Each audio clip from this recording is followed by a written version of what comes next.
Hello, ladies and gentlemen. Welcome to my corner of the internet. My name is Jason, and I figured today we would take a glance at Paranormal Activity, the game. Not really. The game's just called Paranormal, and it's an early access game made by Mathew Cohen? I believe that's his name. Ooh, if I screwed up, I'm going to have to re-record this whole video. Basically, as you can tell from the menu screen, it's pretty rudimentary. It's very basic. It's an indie game in the truest sense of the word. But basically, I'm going to dive into the game and I'll explain what it is as we're playing it. Why do I have a camera up in the top? Normally I'm focusing on the game, right? Well, it's a horror game. It seems to be standard fare to, to show off these kind of games, horror games and such, with the camera on, for whatever reason. So anyways, we're going to go ahead with option 1, the unabridged full version, so we can get the full story and experience of walking around in a haunted house studio thing. So I'm going to go ahead and hit 1. It's Friday, July 1st, 2011. Hello, my name is Mathew Clark. I'm an artist, and I've come to believe that my house is haunted. Lately, things have been going bump in the night. A lot. So, I've set up cameras around my studio, and I've got one here, and I've started recording things to try and prove to people that I'm not going crazy.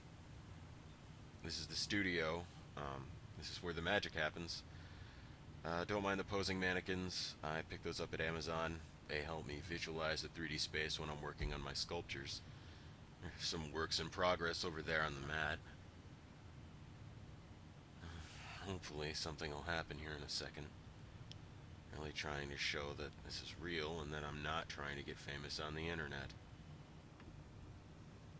He's trying to get famous on the internet. Alright, so basically, Paranormal is a work-in-progress game that basically is a haunted house simulator, in essence. Sort of in the paranormal sort of style where you just record absolutely everything and you go to bed at night and you look at the found footage and just think the Paranormal Activity movies in game form. That's basically the game.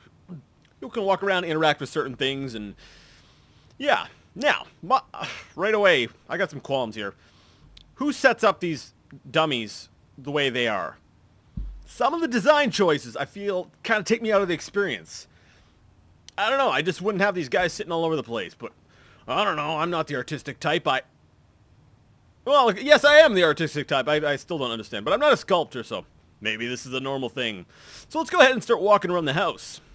Now, it basically touts itself as being a game where the same thing never happened twice, so or rather, your playthroughs are never the same way twice. So I'm gonna walk this way here. We're on the art studio floor. This is some of the stuff I'm apparently working on. I'm pretty good. Oh, it's a statue of myself. Oh, he's not buff enough. Vacuum cleaner, in case things get dirty. And to-do list. So I've got to finish the atlas. I'm assuming that's the guy with the big ball. Fix the basement lock. Might want to do that. Screen door, blah, blah, blah, blah, blah, blah, blah. And do you even have a red marker? Alright, this game is now Paranormal in the search for the red marker. So, yeah, I'm just going to take you through the game. I'm going to walk through different places, play the game a bit, and show you what it's about. And the best part about it is, it does somewhat live up to its name, or not to its name, it lives up to its claims that things won't play out the same way twice. So, we can go around, I could show you part of the game. If you decide to play it for yourself, well, you might have a completely different experience. I don't hear anything, but wait a second. Is this like a chest cam or something? Even then, that's kind of low. Look at this. I'm lined up with the sink. A very shallow sink. I wouldn't want that sucker. Imagine doing dishes in that. Ah, but the guy's lucky he's got a dishwasher. Not all of us can be so fortunate. So that's the game. You walk around, you're apartment studio thing. Voice crack. Excuse me. And you try to seek out paranormal activity.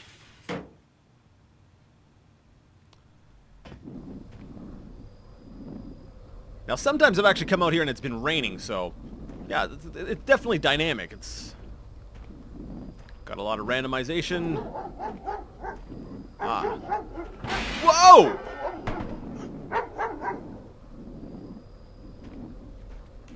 Was not expecting that.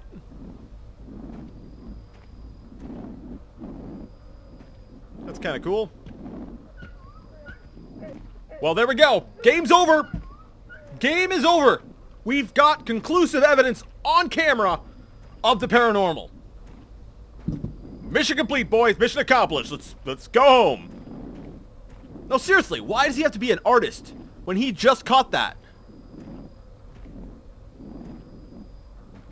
Oh, I see.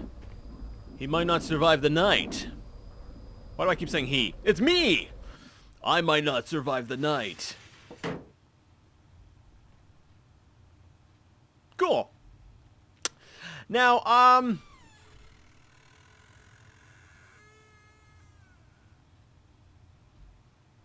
love how I crane my head over. I'm like, I'm going to try to peek around this corner and look into the kitchen. I need an Oculus Rift. I think that would... I think that would be good. With as much as I'm like moving my head around, or a track IR, as long as, well, if the game had support for it. So what door was it that? Great. The battery's low. Well, I can at least charge it by my bed when I'm sleeping tonight.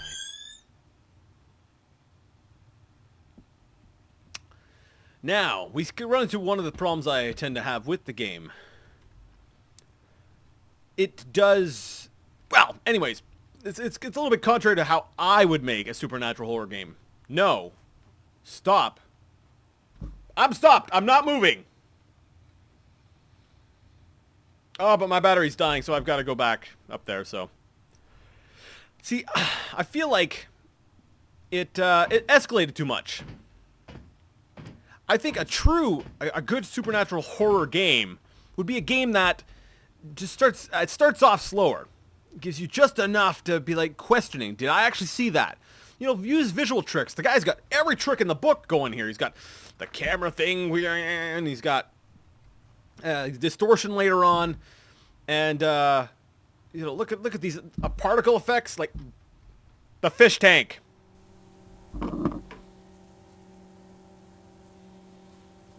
You can't tell me he's not using every tool in the Unreal, the UDK toolbox. He wants it to be graphically impressive, but he's not using them creatively. And this is not, like, I'm not trying to bash the guy. I'm saying these are tips. Okay, let's go ahead and we'll use our goodbye. Oh, yeah, okay. So we're going to go ahead and fall asleep next to this Ouija board with the candles lit around it. And we get to see what happened at night while we were asleep.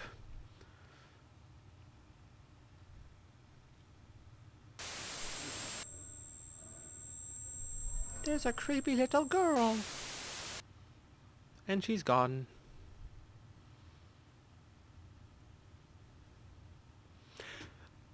I'll give him a little bit of credit. It has come a long way. I don't even know when I got this game. It was in my Steam library, and I'm like, I've got Paranormal? What the heck is this game? So I figured I'd try it out and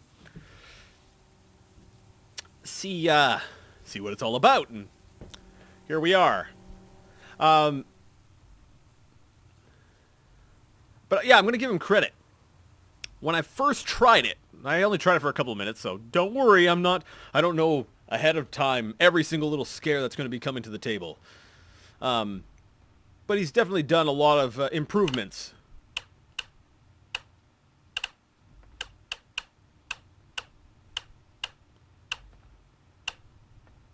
Oh, there's the light. I was like...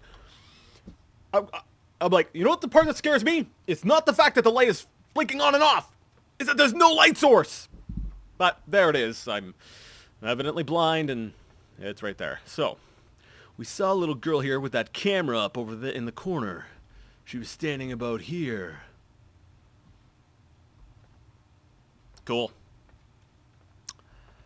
Let's go ahead and walk down the stairs and... Wait, did I just sleep until the following night? Or was I interrupted in the middle of the night?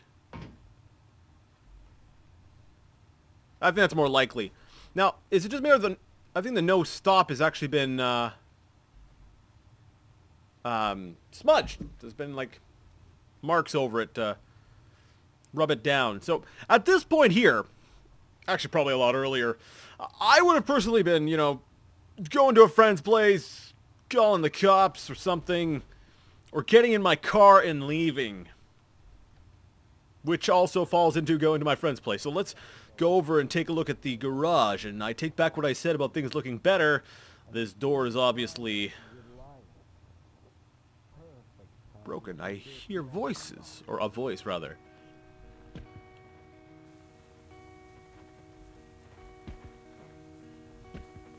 Hello? Anybody here? Oh, it's a radio, I think. So dark I can't really tell. Can't really use it either.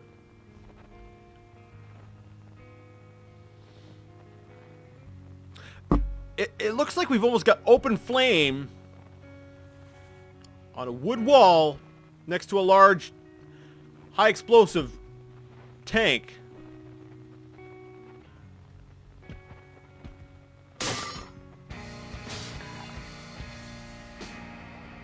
Did something fall? Oh yeah, the bike fell. I will attribute that to my large behind. Sometimes I turn around and it's like knocking things over. It's probably it. I've got to be skeptical. So, we can't drive the car, so I guess we won't drive the car to our friend's place. So that's basically, we'll say the game in a, nutshell. You keep going, things keep happening. Things might be scary, they might not be scary. Oh. Okay, let's go downstairs. Then climb up a ladder to the attic. Or, you know, just the main floor that you were on before. So let's press F to activate our flashlight. Like I said, I love the premise, but some of the execution. So we have, what are these, broken windows?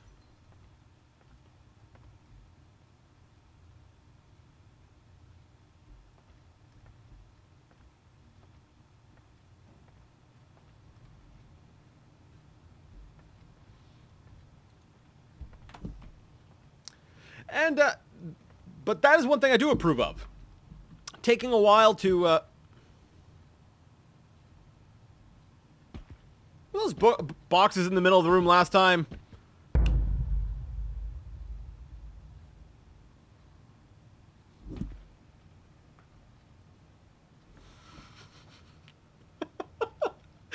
I'm sorry, that wasn't even scary. I was just like, there's a crucified doll that just pops up and it goes dun, and then it disappears.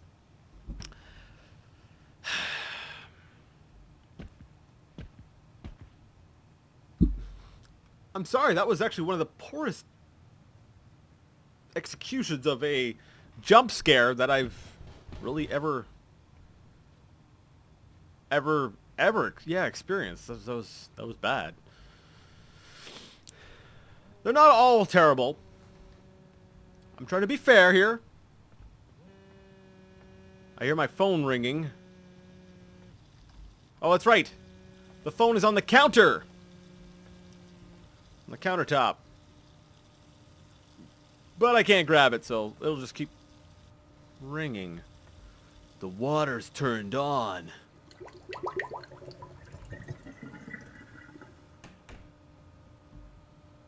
So I turn off the water and...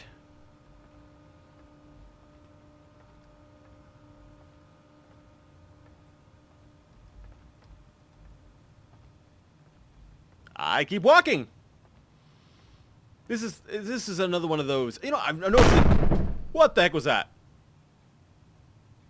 Oh, it was just a random sound played in my ear.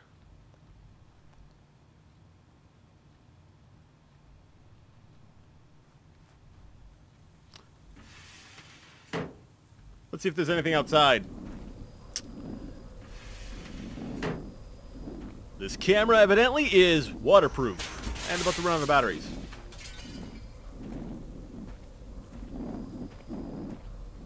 Are you gonna pop back up? No. Alright, let's go back in the house. Oh. Something hit the window.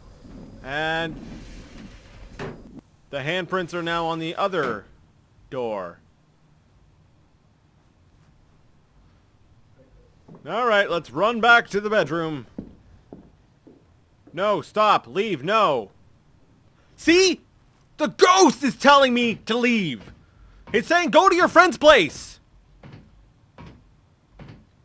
Go to the police.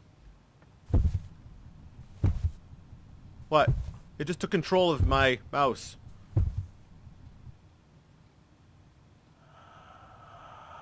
Can I have control of my mouse, please?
Ladies and gentlemen, Paranormal. Play at your own risk. I have no idea what happened there. Lost control? Died? Anyways. Be warned of early access. I had fun. You know, put me in a dark room and let me play the game a bit. You know, it has some redeeming value. But ultimately, work on execution. I feel like it's trying to throw too many movie tropes into one thing and do too much. Give me an objective to do. Give me something to do in the meantime to keep my mind occupied. And then put subtle little things to start to make me, wait, what's going on? Because as it is, it felt like it was like a shotgun. Someone just like, here's some scary elements. Boom! And then they just went flying all over the place and then randomly, you know, dice roll. All right. We need the little statue to pop up and just in front of your face. So as you're like walking and it's like, and then it's gone. So, see, like this is actually a little bit, it's still kind of in your face, but it's not bad. It was, I don't know. It just felt more, I don't know. Some redeeming qualities. You like scare games? Yeah, you might want to give it a shot. I can't recommend. I think I ended up getting as part of a bundle a while back. Yeah. Like I said, ladies and gentlemen, Paranormal. I'd like to thank you so much for watching my coverage of the game. And until next time, game on.